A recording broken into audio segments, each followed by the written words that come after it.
Hi from Luang Prabang in Laos. So it's been 3 months since I left the UK. Uh, I recorded a video at Heathrow Airport, and it was kind of just okay, let's play with something. And I wasn't even planning to upload it, let alone it kind of went viral. I mean, for a small content creator like me, 18,000 views is quite a lot to me, and actually means a lot to me. So thank you. And thanks for those who left a positive comment. I also have a little negative comment. Basically, people tell me to go home. Well, yeah, I was going home. I mean, I was already at Heathrow, so you don't have to say the obvious. But anyway, so what have I been up to in the last 3 months, and what's happening in my life? Well, I've been traveling between Malaysia, Singapore, and I'm in Laos right now, which is a country that I absolutely enjoy. Lots and lots of history, some of them quite sad. And I have just been enjoying investing, doing content creation, doing my own personal admin. I actually still work like more than 40 hours a week. It's like a, content creation and investing is a proper full-time job. And I guess a lot of you would be curious, do I regret leaving the UK? Well, when I left the UK in April, I wasn't sure whether I was going to leave the UK permanently. So my stuff was still in storage, and in case I plan to go back to UK. So the last 3 months for me, it was almost kind of like a let's try things out and see whether I can imagine myself living in Singapore or Malaysia or even places like Laos. And I have to say, yes, I can definitely imagine myself living in Singapore and Malaysia. I love these two countries. Of course, things are not all rosy, right? Like, there's nothing, like, no place in the world is all rosy. So I'll talk about my impression and sentiment towards Singapore and Malaysia right now, and I'll talk a little bit about what I miss and what I don't miss in the UK, and I'll talk about what's for me going forward. So things that I enjoy about Singapore and Malaysia, I just love the energy. Like I absolutely love the energy. Even when I first moved to London, I moved to London 2 years after I left China. I used to work in China for a year and travel a lot to China for business. And despite what everybody says about China, and there are things about China that I just don't like, I just love the energy. The energy is more about, okay, so we have an idea. Okay, let's try it out. Let's find a way to make it work. And next thing you know, boom, they make it work. It's kind of like what they do with AI. they sometimes they don't necessarily have good ideas, but the people that are so diligent and they don't spend too much time bickering about, is this the right thing to do or not. They kind of like just go do it, just go play with it, just go get it done. And Singapore and Malaysia has a little bit of that energy, certainly more Singapore than Malaysia. Malaysia is a lot more relaxed.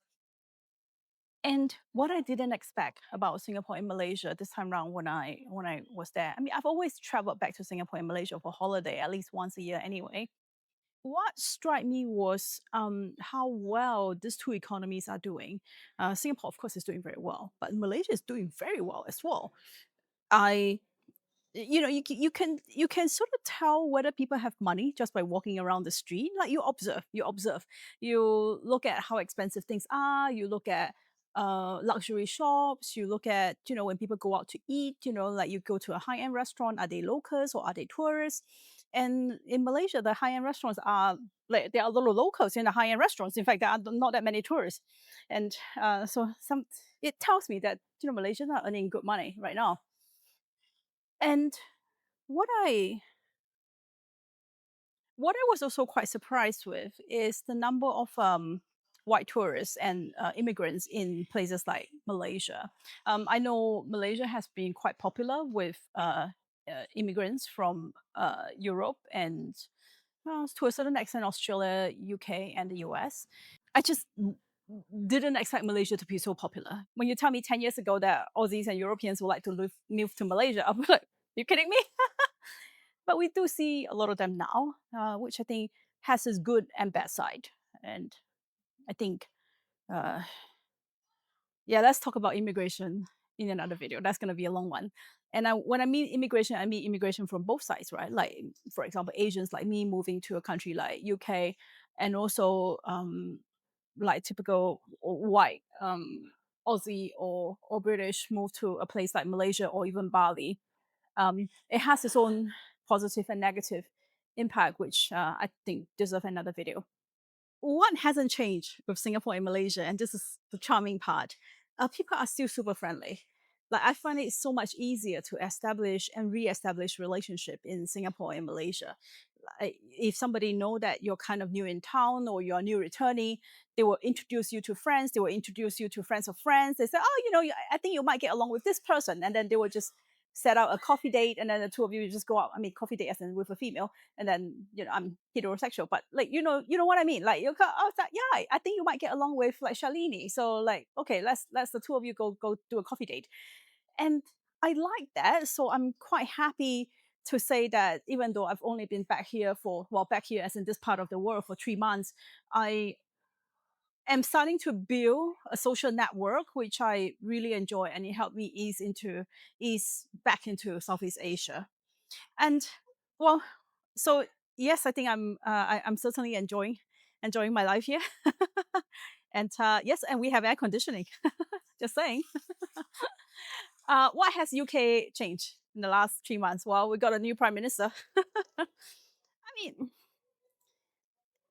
it's almost expected that you get a new prime minister. I mean, Keir Starmer actually lasted quite some time for recent history. I just wasn't expecting him to be out so soon. And my concern, look, the thing is, I generally respect most British prime minister. Maybe Boris Johnson is an exception. I think these are all smart people. Keir Starmer, Rishi Sunak, definitely. I have a lot of respect for Rishi Sunak. You might criticize me. You're welcome to use the comment section. I personally think the problem is not the individual. You could have Andy Barham, who is, I'm pretty sure he wants Britain to do well. I suspect the problem is systemic. And this is, I alluded to it quite a lot in my video. So, why Britain would never be a Singapore on Thames, why is Singapore so rich, why is it that London can't build affordable housing like Singapore? These are all systemic problems that UK is facing. And I don't think the British politicians have enough political credit to push that through or to even say that. I'll give you an example. Well, a lot of people might say, well, NHS need more funding, and we shouldn't have so many migrants. I mean, I'm neither for or against that. I don't have an opinion on that. But when you look at it, all of this, what I call a symptomatic problem, generally have a more systemic reason behind it. So NHS doesn't have money. Well, that's because the government is in deficit. Well, the government is in deficit because your outgoings are a lot more than your incoming. So what do? Well, you try to raise tax with the rich people or the people who earn good money, and then what happened? Well, people like us, we leave, right? Because we hardly pay any tax in Singapore, and then we have to pay like 45% tax in the UK. What gives talent have legs? And and I think this is something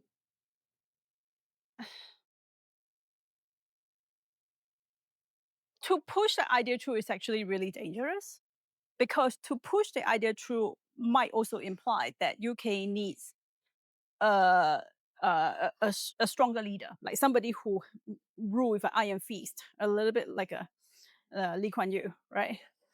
And but there lies the problem, and I think a lot of these people or even voters who think that UK's problem can be solved by a strong leader might not know that there is also a danger with strong leader.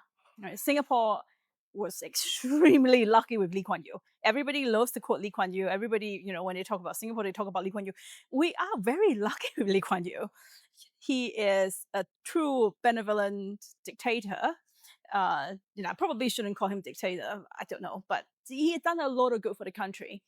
But my interpretation is he gets joy seeing this country develop. It's almost like his personal project. Like his self-interest is for the country to develop. That's his self-interest.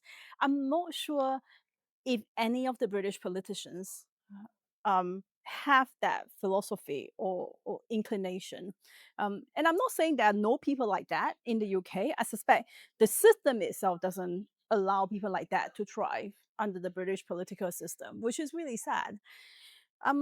So am I glad that I'm not in the UK? Oh yeah, absolutely. I'm sorry. I think a country that keeps changing prime minister, it's not doing the country any good. And what I was disappointed to see was also how he's planning to tax the interest earned on cash in your ISA account. Because I've always seen ISA as a promise to your people where they can grow their assets tax free, and you're encouraging people to invest. And I get it. Okay, so ISA account, you should really invest. You should really buy shares instead of having it in cash. But sometimes you don't want to be like 100% in equity, which is related to my next video.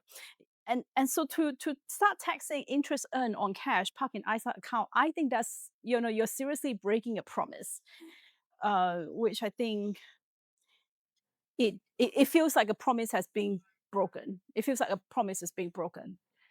So yeah, very happy that I'm not in the UK. Of course, there are things that I miss about the UK. Now that summer is just around the corner, I miss British strawberries during summer. Oh, nothing can beat that.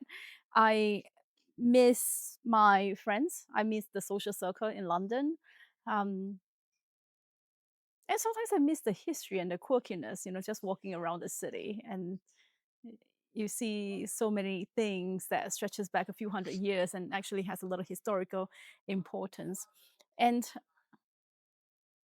what's for me going forward, I probably will stay in Southeast Asia. And honestly, I'm getting a little bit bored of investing and digital nomad sort of lifestyle. I actually hate the word digital nomad, so please do not call me a digital nomad. Uh, and yeah, I probably will I don't know, between Singapore and Malaysia. I would love to get a job though. I mean, if the job market is okay, if they pay me well, then I'm like, yeah, sure, I'll get a job. So yeah, still a lot of question marks, still a lot of unknown. But I hope you enjoy the view behind me. That's Mekong River. Yes, I know, like that is the Mekong River. And Laos is an amazing country. If you've never been to Laos, it's quite inaccessible because there aren't that many international flights. You have international flights from China and Bangkok, and I think maybe certain parts of Vietnam, but it's such an underrated country. It has such a sad history that it kind of, being in Laos, and if you understand the history, it will make you really grateful for the life you have. So on that note, bye. And thanks for watching.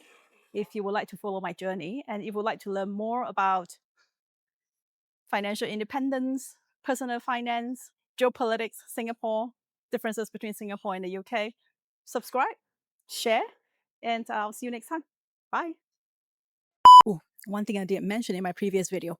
One of the reasons why I'm in Laos is I'm actually trying to break a world record. So in 2018, I traveled from Singapore to London, mostly by train, except for the leg between Vientiane, which is the capital of Laos, to Chengdu. For security reason, I did a combination of bus and plane, and there was no high-speed rail at that time. And now there is a high-speed rail that went from Vientiane all the way to Kunming in China. So I'm actually gonna cover that part, the part that I didn't do by train. And once I finish this train trip from Vientiane to Chengdu, I could claim that I have traveled from Singapore to London by road transport. Not completely by train yet, but at least by road transport. So that's one step to me breaking a world record and being the first person in the world who traveled from Singapore to London completely by train. So I do post my travel vlog on my Instagram and also my YouTube channel, but I'm a little bit more active on Instagram for that one because they tend to be more fun and shorter videos. So if you want to follow my travel journey, I will put the link below.